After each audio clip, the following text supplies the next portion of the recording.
রিজওয়ানকে রিকশা আর বাবরকে ফেরারি গাড়ির সাথে তুলনা করলেন মোহাম্মদ আমির।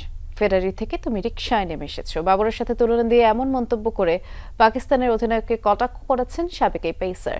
চ্যাম্পিয়ন্স ট্রফিতে পাকিস্তানের ভরাডুবির দায় দিলেন অধিনায়ককে। সুযোগ থাকা সত্ত্বেও সাহসী সিদ্ধান্ত নেননি রিজওয়ান, মনে করেন আমির। ঘরের মাঠে ত্রিদেশীয় সিরিজে হার, এরপর চ্যাম্পিয়ন্স ট্রফির মঞ্চে ভরাডুবি। 2 পরাজয় আর 1 পরিত্যক্ত ম্যাচে জয়হীন থেকেই টুর্নামেন্ট শেষ করেছে পাকিস্তান। যাচ্ছে তাই পারফরমেন্সের পর সমালোচনার ঝড় তোলেন দেশটির সাবেক ক্রিকেটাররা। স্বাভাবিকভাবেই ব্যর্থতার দায় সবচেয়ে বেশি অধিনায়ক মোহাম্মদ রিজওয়ানের ঘাড়ে। দলের পাশাপাশি তার ব্যাটও ছিল অনেকটাই নিষ্প্রভ। 3 ম্যাচে করেছেন 92 রান, পাননি কোনো 50-র দেখা। তাই তো রিজওয়ানকে নিয়ে কটাক্ষ করেছেন মোহাম্মদ আমির। বাবর আজমের সাথে তুলনা করে রিজওয়ানকে রিকশা আর বাবরকে ফেরারি তকমা দিলেন পাকিস্তানের সাবেক এই পেসার।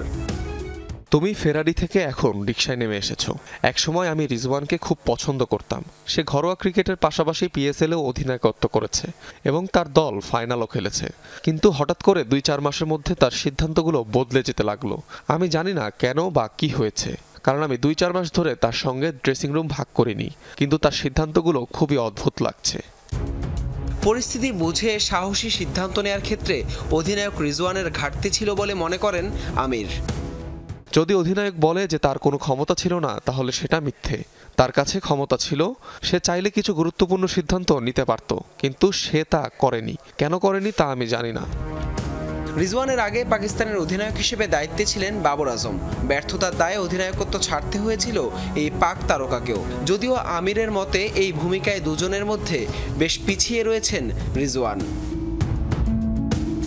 হাসান আল মারুফ, যমুনা স্পোর্টস।